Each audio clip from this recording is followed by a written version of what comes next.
Hello दोस्तों, मैं हूं आपका दोस्त इरशाद और आज की कहानी बेहद ही डरावनी और मजेदार है। वैसे दोस्तों, कहानी तो आपने बहुत सुनी होंगी, पर आज की ये कहानी सुनकर आपको सच में डर का एहसास होगा। तो चलिए अब कहानी को शुरू करते हैं।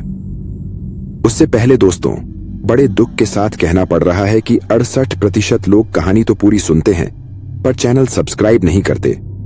तो एक छोटी सी रिक्वेस्ट है कि चैनल को सब्सक्राइब कर लीजिए। और ये हैं कुछ भाइयों के नाम जिन्होंने पिछली वीडियो में कमेंट किए थे। पूरन चंद जी, जिन्होंने अपना एड्रेस कमेंट नहीं किया है, और अंकुश कुमार जी, जो उत्तर प्रदेश अंबेडकर नगर से हैं। अब मैं कहानी को शुरू करता हूं। राजेंद्र सिंह चाय की दुकान के कोने में बैठा था। उसका चेहरा गहरी सोच में डूबा हुआ था। दुकान पर कुछ पुराने साथी जमा थे। ठंडी हवा के साथ सन्नाटे का माहौल था।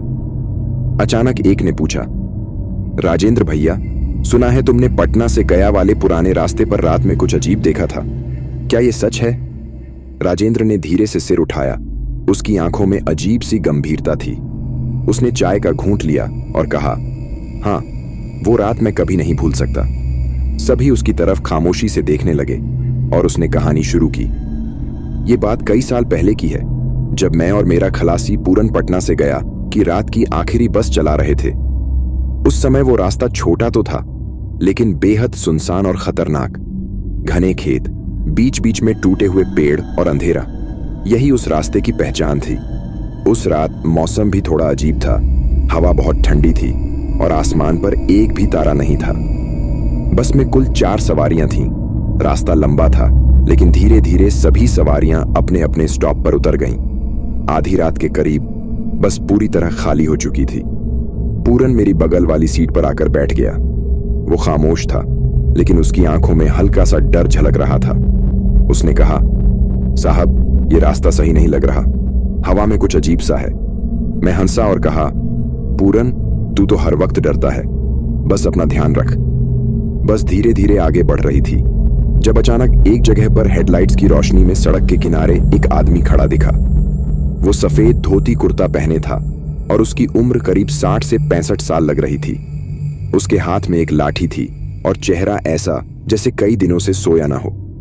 पूरन ने फौरन कहा, साहब, मत रोको, इस वक्त यहां कोई आम आदमी नहीं हो सकता। मैंने उसकी बात अनसुनी की और बस रोक दी।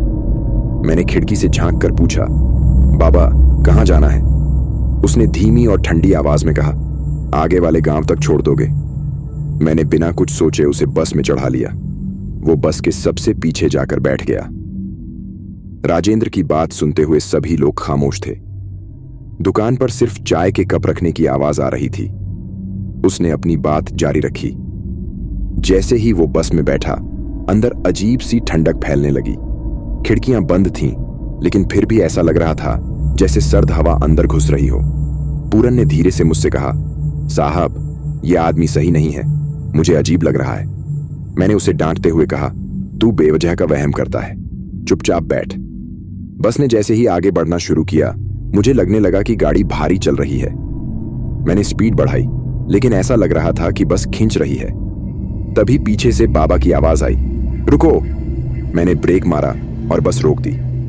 लेकिन जब मैं पलट कर देखता हूं तो वो आदमी सीट पर नहीं था। बस के दरवाजे खुले भी नहीं थे। वो कहां गया, ये आज तक समझ नहीं पाया। राजेंद्र की बात सुनकर सबके रोंगटे खड़े हो गए। दुकान पर सन्नाटा छा गया। राजेंद्र ने थोड़ा रुककर चाय का एक और घूंट लिया। उसकी आंखों में बीती रात की यादें जैसे जिंदा हो गई थीं।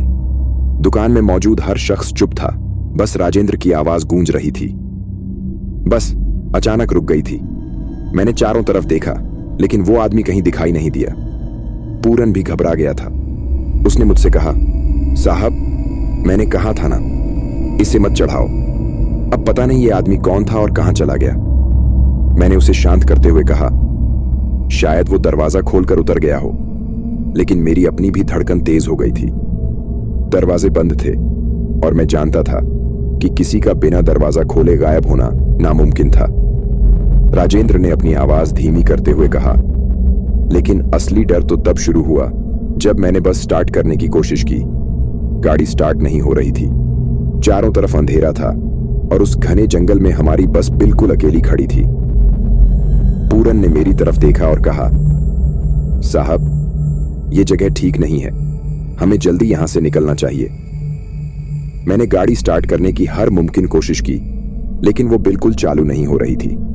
तभी हमें महसूस हुआ कि बस के अंदर फिर से ठंडक बढ़ने लगी है। पूरन ने खिड़की से झांक कर देखा और फुसफुसाते हुए बोला, साहब देखो, वो आदमी बाहर खड़ा है। मैंने उसकी बात सुनी और फौरन खिड़की से बाहर झांका। सच में वो बाबा बस से कुछ दूर सड़क के किनारे खड़ा था, लेकिन इस बार उसका चेहरा साफ दिख रहा था। उसकी आंखें लाल थीं और उसके होंठ कुछ फुसफुसा रहे थे। ऐसा लग रहा था जैसे वो हमें कुछ कहना चाहता है, लेकिन उसकी आवाज हम तक नहीं पहुंच रही थी। पूरन ने घबराते हुए कहा, साहब इसे अनदेखा करो, बस के अंदर ही रहो, ये इंसान नहीं है। उसकी बात सुनकर मैं खुद डर गया था, लेकिन मैंने हिम्मत जुटाई और बाबा की तरफ जोर से चिल्लाकर कहा, तुम कौन हो और हमें क्यों परेशान कर रहे हो? बाबा ने धीरे धीरे अपनी लाठी उठाई और सड़क के उस पार इशारा किया। वो इशारा किसी खास जगह की तरफ था जो घने पेड़ों के बीच छिपी हुई थी। पूरन ने फुसफुसाते हुए कहा, साहब वहां मत जाना, कुछ सही नहीं है। लेकिन मुझे ऐसा लगा जैसे कोई अनदेखी ताकत मुझे उस जगह की तरफ खींच रही थी। मैंने गाड़ी का हैंड ब्रेक लगाया और पूरन से कहा, तू यहीं रुका रह, मैं देखता हूं आखिर वो क्या दिखाना चाहता है। पूरन ने मुझे रोकने की बहुत कोशिश की, लेकिन मैंने उसकी बात नहीं मानी।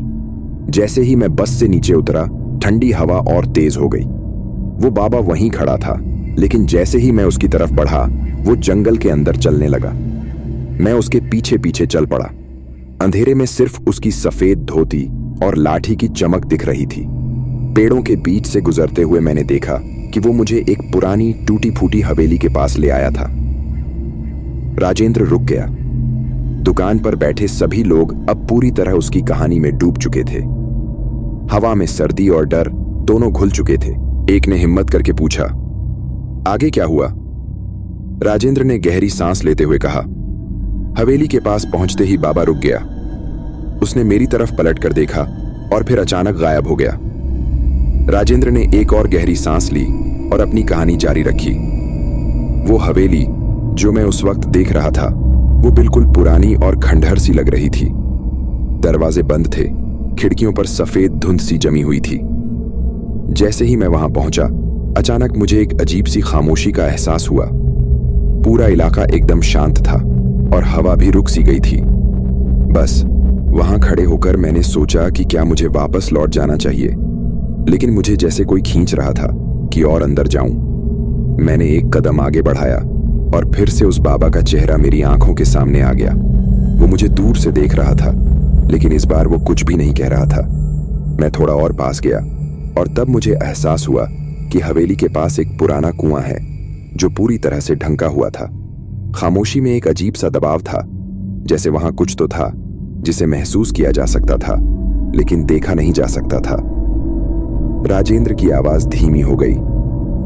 मैं धीरे धीरे उस कुएं के पास गया, लेकिन जैसे ही मैंने कुएं की तरफ देखा, मुझे लगा कि कुछ हलचल हुई है। पहले तो कुछ दिखाई नहीं दिया, लेकिन फिर मैंने देखा कि कुएं के पास जमीन थोड़ी सी उखड़ी हुई थी, जैसे कुछ बाहर निकलने वाला हो। मेरी धड़कन तेज हो गई थी और मुझे महसूस हुआ कि यह सब सामान्य नहीं है। पूरन, जो अब तक चुपचाप सुन रहा था, बड़बड़ाया, साहब हमें यहां से तुरंत जाना चाहिए, ये जगह सही नहीं है। लेकिन राजेंद्र ने उसे चुप रहने का इशारा किया। मैंने कुएं के पास जाकर देखा और फिर अचानक वह बाबा कहीं से सामने आ गया। उसने मुझे इशारे से अंदर जाने का संकेत किया। उसका चेहरा अब पहले जैसा शांत नहीं था, बल्कि उसमें एक गहरी चिंता और उत्तेजना थी। उसने धीरे से कहा, यह जगह छोड़ दो, तुमसे कुछ छुपा हुआ है यहां। राजेंद्र की आवाज में एक अजीब सी शांति थी, लेकिन फिर भी जैसे किसी ताकत ने मुझे और करीब खींच लिया। मैंने कदम बढ़ाए और कुएं के पास जाकर देखा कि वहां कोई दरवाजा था जो शायद कभी खोलने के लिए था, लेकिन अब वह दरवाजा मलबे में दबा हुआ था। पूरन ने जोर से कहा, साहब ये सब छोड़िए, यहां कुछ गलत है। लेकिन राजेंद्र नहीं रुका। वह उस दरवाजे के पास गया जो अब पूरी तरह से जंग और मलबे से ढंका हुआ था। जैसे ही मैंने उस दरवाजे को खींचने की कोशिश की, अचानक से ऐसा महसूस हुआ जैसे किसी ने मुझे खींच लिया हो। एक अजीब सी खिंचाव, जैसे कोई अंदर से मुझे बुला रहा हो। मैंने पूरी ताकत लगाई और दरवाजा थोड़ा सा खिसकाया। अंदर की खामोशी और भी गहरी हो गई थी। दरवाजा खुलते ही अंदर एक पुरानी सी सीढ़ी नजर आई। सीढ़ी अंधेरे में लुकी हुई थी और नीचे कुछ हल्की सी रोशनी आ रही थी। मैंने एक और कदम अंदर बढ़ाया और सीढ़ियों पर चढ़ने लगा। हर कदम के साथ मुझे जैसे एक सन्नाटा महसूस हो रहा था, जैसे कोई मुझे देख रहा हो। लेकिन जब मैं सीढ़ियों के आखिरी सिरे तक पहुंचा तो अचानक मुझे एक आवाज सुनाई दी, बहुत धीमी और अस्पष्ट सी। राजेंद्र कुछ देर चुप रहा, फिर उसने धीरे से कहा। वो आवाज कुछ ऐसी थी जैसे कोई रो रहा हो या फिर कोई अपील कर रहा हो। मैंने आगे बढ़ने की हिम्मत जुटाई, लेकिन जैसे ही एक कदम और बढ़ाया, मुझे लगा कि मेरे कदमों के नीचे जमीन हिल रही है। राजेंद्र की आवाज में एक हल्का सन्नाटा था, जैसे वो उस पल को फिर से महसूस कर रहा हो। वो आवाज जो मुझे सुनाई दे रही थी, वो धीरे धीरे मेरे पास आती जा रही थी, जैसे कोई बहुत दूर से मुझे पुकार रहा हो। मैंने आगे बढ़ने की कोशिश की, लेकिन हर कदम पर जमीन के नीचे से हलचल महसूस हो रही थी। वो गहरी खामोशी जो चारों ओर पसरी हुई थी, मानो मुझे दबा रही थी। मैंने सोचा कि शायद मैं अपनी सोच में गलत हो रहा हूं, लेकिन फिर भी कुछ अंदर से मुझे खींचता चला जा रहा था। सीढ़ियों के अंत में एक छोटा सा कमरा था। कमरे के अंदर हल्की सी धुंध जमी हुई थी और एक पुरानी लकड़ी की मेज रखी हुई थी। मेज के ऊपर कुछ पन्ने फैले हुए थे, जैसे किसी ने उन्हें जल्दी में छोड़ दिया हो। राजेंद्र की आंखों में चुप सी एक छांव थी। मेरे कदम खुद ब खुद उस मेज की ओर बढ़ने लगे। जैसे ही मैंने उन पन्नों को पलटा, मुझे एहसास हुआ कि ये किसी तरह का पुराना रिकॉर्ड था। पन्नों पर कुछ लिखा हुआ था, लेकिन वो शब्द साफ नहीं थे, केवल कुछ धुंधले निशान और काले धब्बे थे। मैंने जैसे ही एक पन्ना उधर किया, मुझे वो आवाज फिर से सुनाई दी। इस बार वो कुछ ज्यादा पास आ रही थी।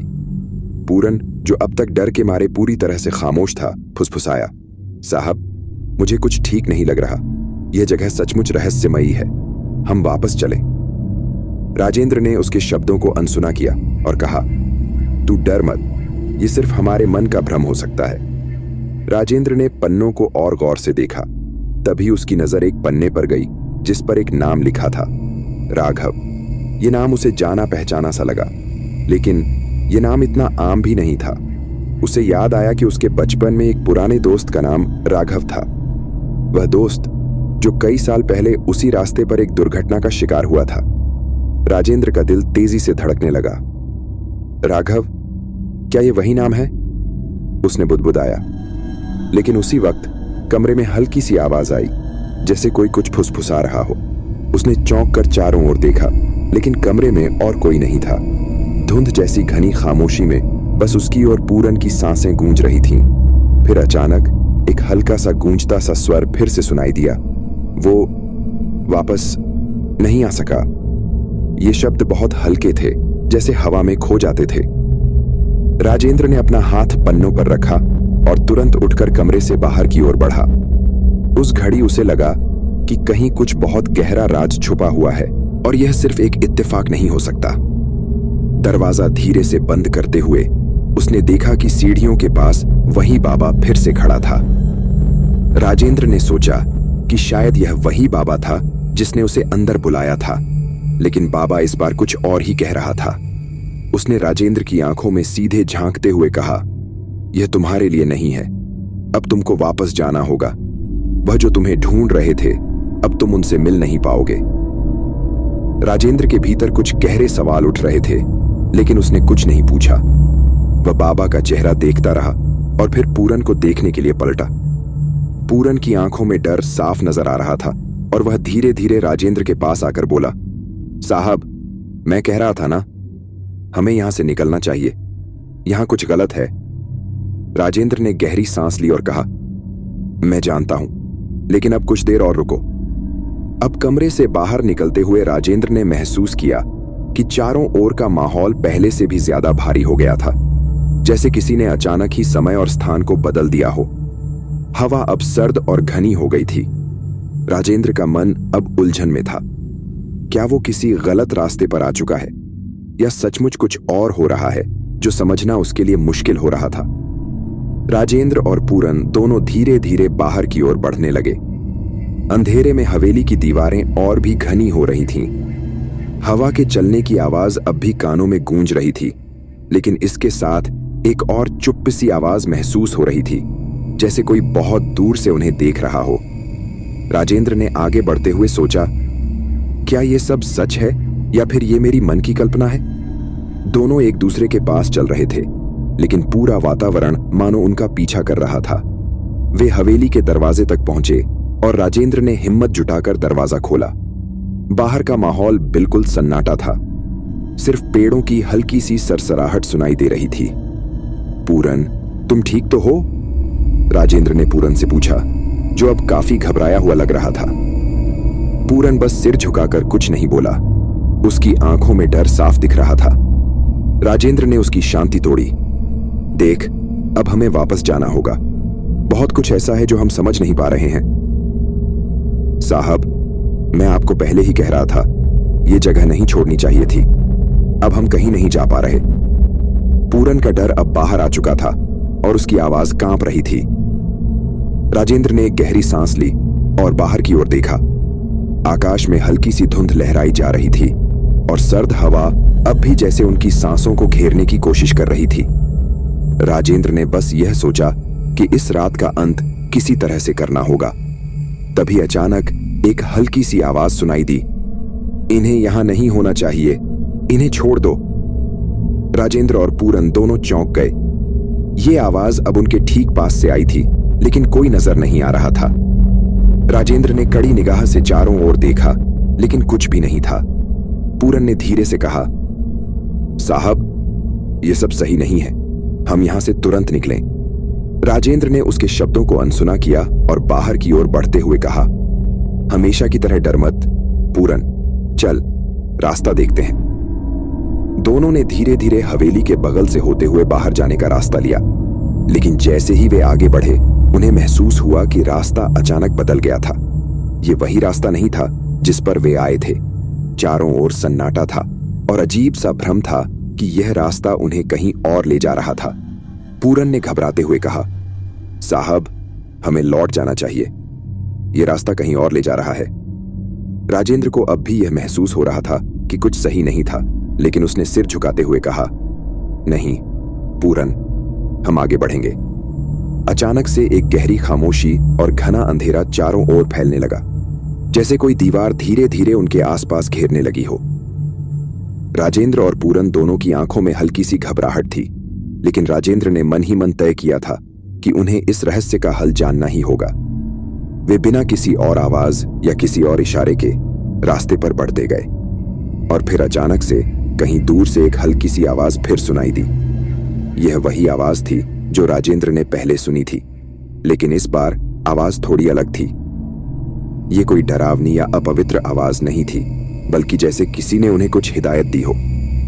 वो जो खोज रहे हो वो तुम्हारे सामने है। राजेंद्र और पूरन दोनों चौंक गए। यह आवाज बहुत करीब से आई थी और दोनों ने एक दूसरे की तरफ देखा। क्या यह सच था? क्या उन्हें सचमुच कोई जवाब मिल रहा था या फिर यह केवल उनका भ्रम था? राजेंद्र ने धीरे से कहा, पूरन, देख, वो सामने कुछ दिख रहा है।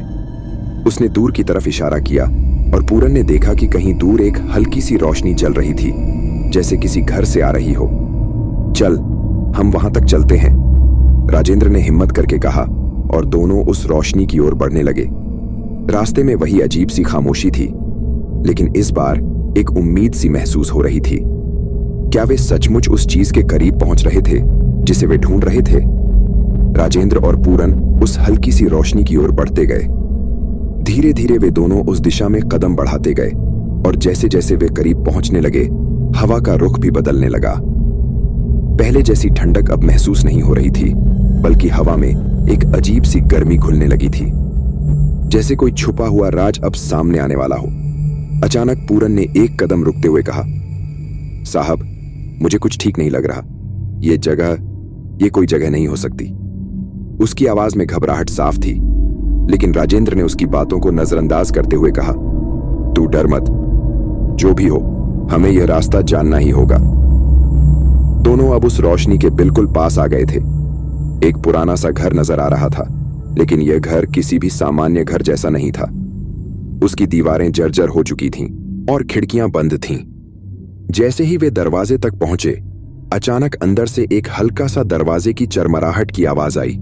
यह आवाज इतनी अजीब थी जैसे घर का दरवाजा खुद ही खुलने को तैयार हो।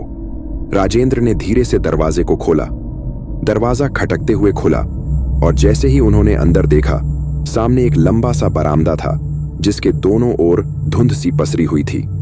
घर में अंदर का माहौल और भी अजीब था। जैसे ही वे अंदर कदम रखते, ठंडी हवा ने उनका पीछा करना शुरू कर दिया। क्या यह वही जगह है? पूरन ने फुसफुसाते हुए पूछा। क्या हम सही जगह पर आए हैं? राजेंद्र ने शांति से कहा, मुझे लगता है हम वही खोज रहे थे। और दोनों अंदर कदम रखते गए।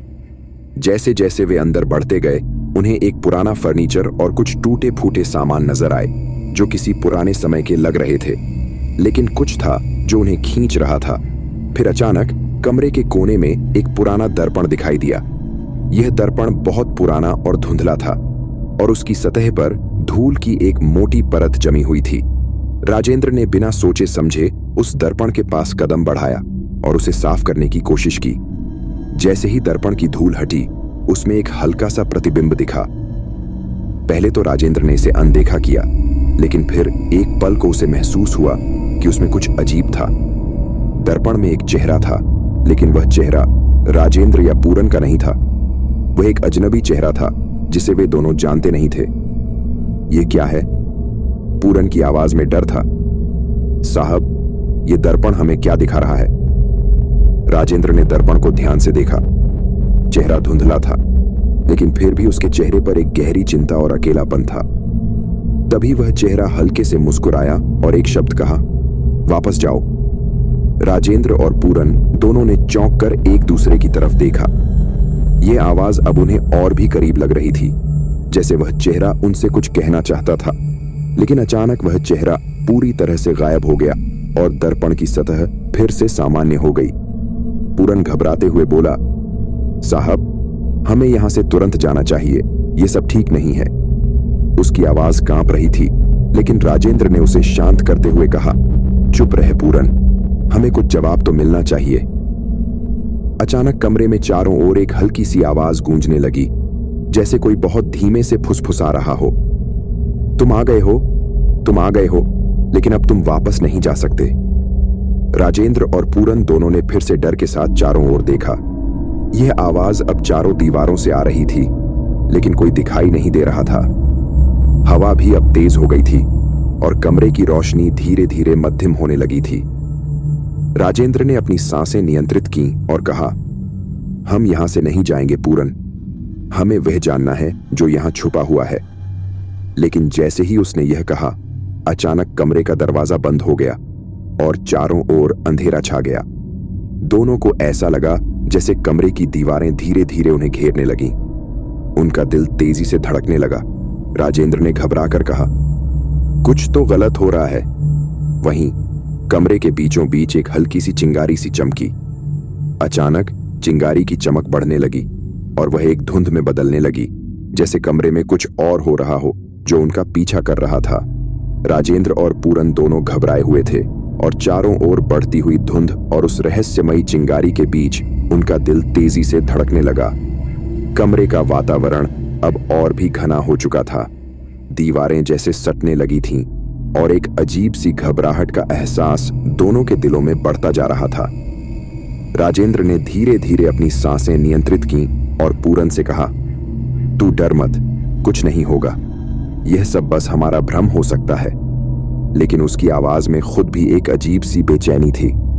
धुंध अब और गहरी हो गई थी और जैसे ही राजेंद्र ने एक कदम आगे बढ़ाया, वह चिंगारी अचानक मध्यम हो गई और कमरे की रोशनी और भी धुंधली हो गई। ऐसा लगा जैसे कमरे में समय ठहर गया हो। फिर अचानक एक अजीब सी आवाज सुनाई दी, जैसे कोई धीमे धीमे उनका नाम पुकार रहा हो, राजेंद्र, पूरन। यह आवाज इतनी पास से आ रही थी कि दोनों के कानों के पास गूंज रही थी, लेकिन कोई दिखाई नहीं दे रहा था। दोनों डर के मारे रुक गए। राजेंद्र ने घबराहट के बावजूद आवाज की दिशा में देखा और कहा, क, क, कौन है? उसकी आवाज कांप रही थी, लेकिन किसी तरह उसने खुद को शांत रखा। तभी जैसे ही वह दूसरी बार पूछने वाला था, सामने एक हल्की सी आंधी उठी और कमरे में कुछ विचित्र चीजें हिलने लगीं। पुरानी किताबें, पुराना फर्नीचर और हर वस्तु जैसे अपने आप खिसकने लगी। हवा के साथ एक अजीब सी गंध भी फैलने लगी, जो उन्हें और भी असहज कर रही थी। पूरन अब डर के मारे कांप रहा था और उसने लगभग चीखते हुए कहा, साहब, अब हमें यहां से भागना चाहिए। ये सब सही नहीं है। लेकिन राजेंद्र ने उसकी तरफ देखा और धीरे से बोला, तू रुक पूरन, हमें सच का पता लगाना होगा। अगर हम वापस जाएंगे तो हमें कभी भी जवाब नहीं मिलेगा। वे दोनों थोड़ा और आगे बढ़े और तभी सामने एक पुराना कक्ष दिखा, जिसका दरवाजा पूरी तरह से बंद था, लेकिन उस दरवाजे के पास एक अजीब सी हलचल हो रही थी। दरवाजा जैसे किसी के अंदर से खटखटाया जा रहा हो। दोनों का दिल तेजी से धड़कने लगा। क्या हम अंदर जाएं? पूरन ने घबराते हुए पूछा। राजेंद्र ने एक गहरी सांस ली और कहा, हमें यह करना ही होगा। राजेंद्र ने धीरे धीरे दरवाजा खोला और अंदर का दृश्य बहुत ही विचित्र था। कमरा भरा हुआ था, लेकिन सब कुछ एक अजीब सी स्थिति में था। फर्नीचर उल्टा पड़ा था, किताबें जमीन पर बिखरी हुई थीं और दीवारों पर अजीब सी खरोंचें दिख रही थीं, जैसे किसी ने वहां उथल पुथल मचाई हो। लेकिन सबसे अजीब बात यह थी कि कमरे के बीचों बीच एक पुराना लकड़ी का पियानो रखा हुआ था और पियानो की चाबी अपने आप दब रही थी, जैसे कोई उस पर खेल रहा हो। राजेंद्र ने डरी हुई नजरों से पियानो की ओर देखा और धीरे से कहा, यह क्या हो रहा है? लेकिन जैसे ही उसने कदम बढ़ाया, पियानो के ऊपर से एक धीमी सी धुन बजने लगी। धुन इतनी मधुर थी, लेकिन उसमें एक अजीब सी नीरवता थी जो डर को और बढ़ा रही थी। राजेंद्र ने पियानो की चाबी को अपनी उंगली से छुआ तो धुन अचानक बंद हो गई और कमरे की सारी आवाजें भी एकदम बंद हो गईं। एक खामोशी छा गई और एक अजीब सी कड़ी शांति का एहसास हुआ। फिर अचानक कमरे के कोने से एक आवाज आई, तुम दोनों यहां क्यों आए हो? यह आवाज इतनी गहरी थी कि जैसे वह किसी और दुनिया से आ रही हो। राजेंद्र और पूरन दोनों चौंक गए और इधर उधर देखने लगे, लेकिन कमरे में कोई नहीं था। फिर वही आवाज फिर से आई, ये सब तुमसे जुड़ा हुआ है। तुमने जिन सवालों के जवाब खोजे हैं वे तुम्हारे लिए नहीं हैं। राजेंद्र की आंखें चौड़ी हो गईं। कौन हो तुम? उसने डर के मारे पूछा। आवाज फिर से गूंजी, मैं वह हूं जिसे तुम नहीं जानते। जो तुम खोज रहे हो वह तुमसे छिपाया गया है। अब तुम इसे जानने के लायक नहीं हो। इस बार आवाज पूरी तरह से बंद हो गई। राजेंद्र और पूरन दोनों ने एक दूसरे को देखा। अब उन्हें लग रहा था कि वे किसी अनदेखी ताकत से घिरे हुए हैं, जो उन्हें रोकने की कोशिश कर रही थी। राजेंद्र ने फिर से हिम्मत जुटाई और कहा, पूरन, हम पीछे नहीं हटेंगे। हमें इसका हल जानना होगा।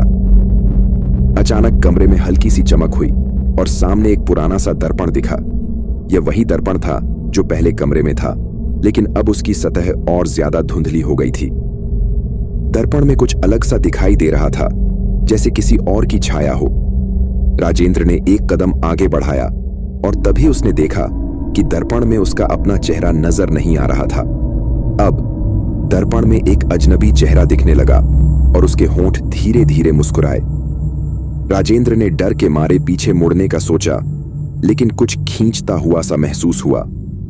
दर्पण में वह अजनबी चेहरा जैसे उसे अपने साथ खींचने की कोशिश कर रहा हो। राजेंद्र ने अपनी पूरी ताकत लगाकर एक कदम पीछे खींचा, लेकिन दर्पण में दिखाई दे रहे चेहरे का प्रभाव जैसे और भी गहरा हो गया। अब वह चेहरा साफ साफ दिखने लगा था और उसकी मुस्कान अब और भी डरावनी हो चुकी थी। राजेंद्र के दिल की धड़कन और तेज हो गई थी।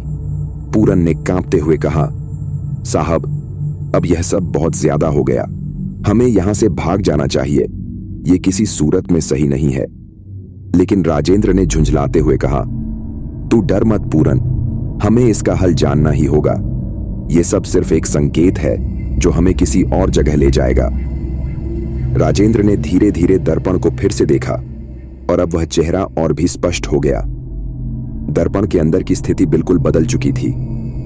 अब वह चेहरा उनके सामने आकर खड़ा हो गया और उसका चेहरा बिल्कुल राजेंद्र के जैसा ही था, लेकिन उसकी आंखों में एक अजीब सी गहरी उदासी और खोई हुई उम्मीद थी। वह चेहरे की मुस्कान अब गायब हो चुकी थी और उसकी आंखों में एक गहरी अनकही दुआ दिखाई दे रही थी। राजेंद्र को कुछ समझ नहीं आया, लेकिन तभी उस चेहरे ने अपनी आंखों से एक इशारा किया। राजेंद्र ने झिझकते हुए पूछा, तुम कौन हो? क्या तुम मुझे कुछ बताना चाहते हो? दर्पण में दिख रहा चेहरा जैसे धीरे धीरे मुंह से कुछ कहने की कोशिश करने लगा, लेकिन कोई आवाज नहीं निकल रही थी। राजेंद्र ने ध्यान से उसकी आंखों में देखा और अचानक कुछ याद आया। यह चेहरा उसके अपने चेहरे जैसा था, लेकिन उससे कहीं ज्यादा पुराना और थका हुआ। फिर अचानक कमरे में चारों ओर एक हल्की सी धुंध फैल गई और दर्पण के अंदर वह चेहरा अस्पष्ट होने लगा। उसकी जगह अब कुछ और अजीब सी तस्वीरें बनने लगी।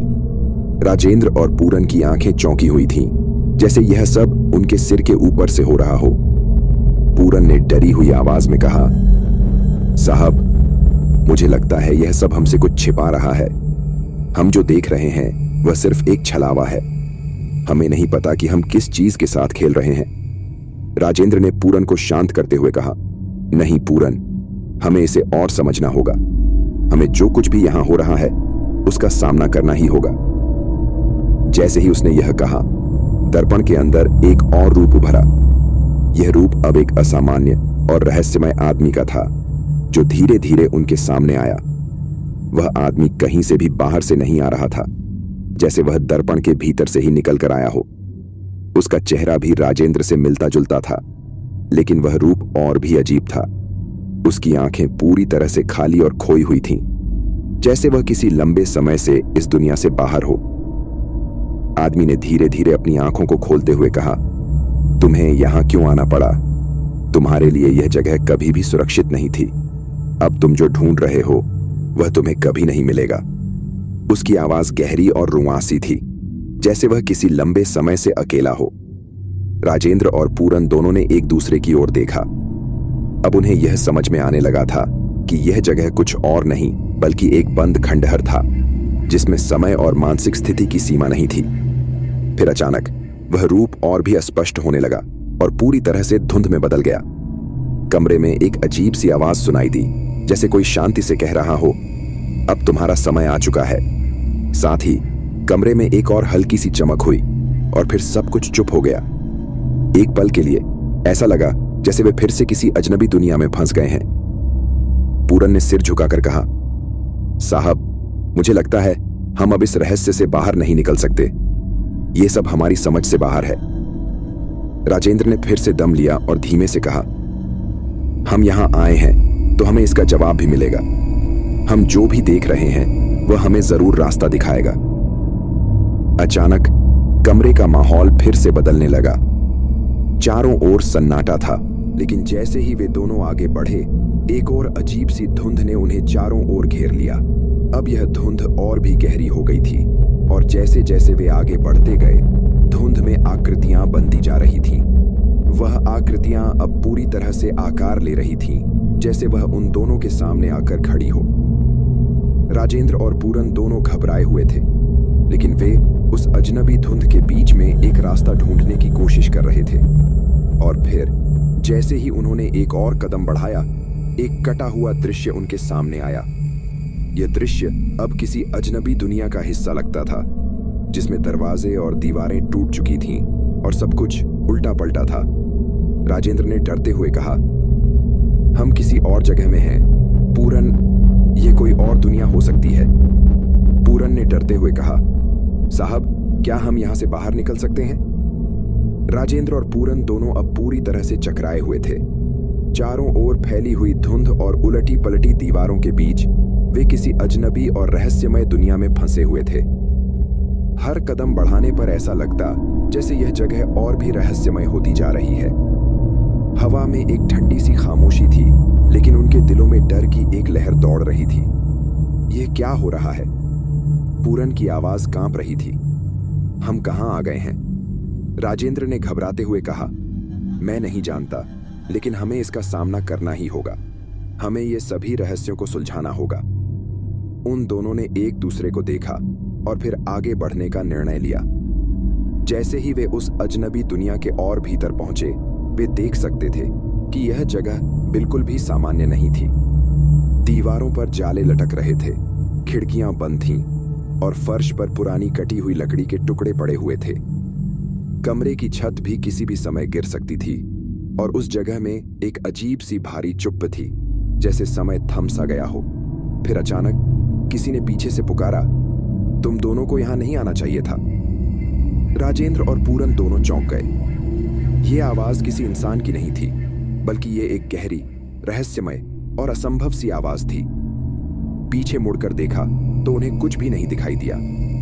फिर वह आवाज फिर से गूंजी, तुम दोनों ने जो किया उसका खामियाजा भुगतोगे। ये सब कुछ तुमसे जुड़ा हुआ है। राजेंद्र ने डरते हुए कहा, तुम कौन हो? हमें बताओ, ये सब क्या है? लेकिन कोई जवाब नहीं आया। उनकी निगाहें इधर उधर दौड़ने लगीं। तभी कमरे के एक कोने में एक पुराना सा संदूक दिखाई दिया। यह संदूक भी बहुत पुराना और टूटा फूटा लग रहा था। उसकी लकड़ी में दरारें थीं और उसके ऊपर धूल की मोटी परत जमी हुई थी। राजेंद्र ने अपने डर को कुछ हद तक काबू में करते हुए संदूक की ओर बढ़ने का निर्णय लिया। पूरन ने उसे रुकने को कहा, साहब, यह ठीक नहीं होगा, हमें इस संदूक को नहीं खोलना चाहिए। लेकिन राजेंद्र ने सिर झुकाते हुए कहा, मुझे लगता है यही वह चीज है जो हमें चाहिए। यह संदूक कुछ तो खास है, हमें इसे खोलना होगा। राजेंद्र ने धीरे धीरे संदूक का ढक्कन खोला। जैसे ही उसने संदूक खोलने की कोशिश की, अंदर से एक तेज सी ठंडी हवा निकली। यह हवा इतनी ठंडी थी कि उनके चेहरे पर जैसे बर्फ की परत जम गई हो। दोनों की सांसें थम सी गईं। संदूक के अंदर एक पुराना और पीला कागज पड़ा था। कागज की सतह पर कुछ लिखा हुआ था, लेकिन वह अक्षर धुंधले और मिटे हुए थे। राजेंद्र ने घबराते हुए कागज को बाहर निकाला और उसे पलटने की कोशिश की। जैसे ही कागज पलटा, अचानक कमरे में एक हल्की सी गूंज सुनाई दी। एक अजीब सी आवाज आई, तुमने इसे क्यों निकाला? राजेंद्र और पूरन दोनों चौंक गए। यह आवाज पहले से ज्यादा डरावनी और गहरी थी। कागज के दूसरी तरफ एक तस्वीर बनी हुई थी। तस्वीर में एक औरत की छवि थी जो बहुत ही घबराई हुई दिख रही थी। उसकी आंखों में एक गहरी पीड़ा और उलझन थी, जैसे वह किसी बुरी ताकत से जूझ रही हो। राजेंद्र ने कागज की ओर ध्यान से देखा और धीरे से बोला, यह वही चेहरा है जो दर्पण में था। पूरन ने कांपते हुए कहा, साहब, मुझे डर लग रहा है, हम क्या कर रहे हैं? राजेंद्र ने कागज को उठाकर ध्यान से देखा। उसकी आंखों में यह घबराहट साफ दिख रही थी, लेकिन वह जानता था कि कुछ बहुत बड़ा राज छुपा हुआ है। अचानक एक हल्की सी ठंडी हवा फिर से उड़ी और कागज में एक अजीब सा हलचल हुई। कागज का एक कोना खिसकते हुए फटने लगा। राजेंद्र और पूरन दोनों ने देखा जैसे कागज के अंदर से एक और कागज निकलने लगा।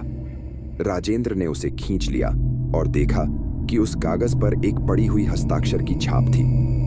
यह हस्ताक्षर किसी पुराने और शक्तिशाली व्यक्ति का लग रहा था। तभी वह आवाज फिर से गूंजी, अब तुम्हें सब कुछ पता चल जाएगा। राजेंद्र और पूरन अब पूरी तरह से भ्रमित हो गए थे। वे समझ नहीं पा रहे थे कि यह सब क्या हो रहा है, लेकिन उन्होंने महसूस किया कि यह सब अब किसी ऐसे जाल का हिस्सा बन चुका है जो उनके भाग्य को नियंत्रित कर रहा था। राजेंद्र और पूरन अब पूरी तरह से उलझ चुके थे। कमरे में घड़ी की टिक टिक के अलावा कोई आवाज नहीं थी। ठंडी हवा अब और भी तेज हो गई थी, जैसे किसी अदृश्य ताकत ने चारों ओर से उन दोनों को घेर लिया हो। वे अब समझ नहीं पा रहे थे कि क्या सही है और क्या गलत। राजेंद्र ने कागज के टुकड़े को और करीब से देखा और धीरे धीरे उस पर लिखा संदेश पढ़ने की कोशिश की। यह संदेश इतना पुराना था कि एक शब्द भी ठीक से पढ़ पाना मुश्किल था, लेकिन कुछ शब्द साफ दिख रहे थे। जो इसे खोलेगा वह सब कुछ खो देगा, लेकिन उसे इसका समाधान मिलेगा। राजेंद्र और पूरन दोनों चौंके। यह क्या था? यह कोई चेतावनी थी या कोई सुराग? यह क्या लिखा है? पूरन ने कांपते हुए पूछा। यह तो बस एक चेतावनी लग रही है, राजेंद्र ने धीमे से कहा, लेकिन हमें अब इसका हल ढूंढना होगा। तभी अचानक कमरे में एक हल्की सी रोशनी आनी शुरू हुई। पहले तो वे दोनों घबराए, लेकिन फिर धीरे धीरे उन्हें एहसास हुआ कि यह रोशनी किसी खिड़की या दरवाजे से नहीं आ रही थी, बल्कि कमरे के अंदर से ही उत्पन्न हो रही थी। राजेंद्र ने इस रोशनी की दिशा में कदम बढ़ाया और जैसे ही वह आगे बढ़ा, अचानक एक आवाज आई, तुमने सही किया, अब तुम इसे समझ गए हो। ये आवाज पहले से भी अधिक रहस्यमय और गहरी थी, लेकिन अब उसमें एक अजीब सी शांति थी। राजेंद्र और पूरन दोनों चौंके और चारों ओर देखने लगे, लेकिन कोई दिखाई नहीं दिया। फिर अचानक सामने की दीवार में एक दरवाजा खुला। वह दरवाजा धीरे धीरे आहिस्ता आहिस्ता खुल रहा था, जैसे किसी ताकतवर ताकत ने उसे खोला हो। दोनों ने एक दूसरे को देखा और फिर बिना किसी शब्द के दोनों ने उस दरवाजे की ओर कदम बढ़ाए। जैसे ही वे दरवाजे से बाहर निकले, उन्हें बिल्कुल अलग ही दुनिया का एहसास हुआ। ये वही जगह नहीं थी जहां वे पहले थे। यह एक पुरानी हवेली के बगीचे जैसा था, जहां फूलों की महक और ठंडी हवा का एहसास हो रहा था। सूरज की रोशनी भी हल्की सी थी, जैसे शाम का समय हो। पूरे बगीचे में हर तरफ से हरे भरे पौधे और पेड़ थे, और उनके बीच एक छोटा सा तालाब भी था। तालाब के किनारे एक लड़की खड़ी थी, जिसका चेहरा राजेंद्र को किसी अजनबी से नहीं, बल्कि बहुत ही जाना पहचाना सा लग रहा था। राजेंद्र ने चौंकते हुए उस लड़की से पूछा, तुम कौन हो? लड़की ने मुस्कुराते हुए कहा, मैं वही हूं जिसे तुम ढूंढ रहे थे। फिर उसने धीरे धीरे अपनी हाथ की अंगूठी की ओर इशारा किया, जो उसके हाथ में चमक रही थी। तुमने सही रास्ता चुना, और अब तुम जानोगे कि तुमने क्या खोया है। राजेंद्र और पूरन दोनों की आंखों में संदेह था, लेकिन फिर लड़की ने कहा, यह अंगूठी तुम्हारा इंतजार कर रही थी। यह वही सुराग था जो तुम ढूंढ रहे थे। अब तुम दोनों का रिश्ता उस रहस्य से जुड़ चुका है जिसे तुम जानने आए थे। राजेंद्र के मन में हलचल थी, लेकिन वह धीरे धीरे समझने लगा कि यह सब किसी बड़ी योजना का हिस्सा था। शायद यही वह रास्ता था जिससे उन्हें आगे बढ़ना था। तुमने जो किया वह बहुत अहम था, लड़की ने आगे कहा। अब तुम दोनों को अपनी पहचान और अपने भविष्य के बारे में जानने का समय आ गया है। उसने राजेंद्र और पूरन की ओर देखा और मुस्कुराते हुए कहा, तुम दोनों को इस रहस्य का हल मिल चुका है। अब तुम इसका सामना कर सकते हो। राजेंद्र और पूरन एक दूसरे को देखकर मुस्कुराए। वे अब समझ चुके थे कि यह सब एक बड़ी यात्रा का हिस्सा था, और अब वे इसके अगले कदम के लिए तैयार थे। जैसे ही वे वहां से जाने लगे, दोनों ने महसूस किया कि कुछ अजीब और रहस्यमय उनके साथ था। यह एक नए सफर की शुरुआत थी, और अब उन्हें एक नया रास्ता दिख रहा था। फिर अचानक एक हल्की सी आवाज आई, तुम दोनों तैयार हो, क्योंकि अगला कदम और भी ज्यादा रहस्यमय होगा। राजेंद्र और पूरन ने एक दूसरे को देखा और मुस्कुराए, क्योंकि उन्हें अब पता था कि वे उस रहस्य की ओर बढ़ रहे थे जिसका जवाब उन्हें अब जरूर मिलेगा। और इसी तरह उनका सफर जारी रहा, एक नए रहस्य के साथ जो उन्हें और भी गहरे राज्यों तक ले जाएगा। राजेंद्र और पूरन अब समझ चुके थे कि उनका सफर खत्म नहीं हुआ था, बल्कि यह तो बस एक नई शुरुआत थी। उन्होंने उस रहस्य को सुलझाया था जो उन्हें पूरी तरह से घेर चुका था, लेकिन यह सिर्फ एक छोटा सा हिस्सा था उस बड़े रहस्य का जिसे अब उन्हें जानना था। वे दोनों उस जगह से बाहर निकलने लगे, लेकिन उनके मन में यह सवाल बार बार घूम रहा था कि यह सब आखिर था क्या। वे जानते थे कि उन्हें आगे और भी रहस्यमय चीजों का सामना करना पड़ेगा, लेकिन अब उनका आत्मविश्वास लौट आया था। वे एक नए सफर की ओर बढ़ रहे थे, जहां उन्हें अपने भविष्य का सामना करना था। जैसे ही वे उस रहस्यमय दुनिया से बाहर निकले, हल्की सी ठंडी हवा उनके चेहरे से टकराई और राजेंद्र ने एक गहरी सांस ली। यह सफर अब खत्म हुआ, लेकिन उनके दिल में यह सवाल हमेशा के लिए बना रहेगा कि क्या यह सब सिर्फ एक संयोग था, या उनके जीवन का हिस्सा बन चुका एक बड़ा रहस्य था।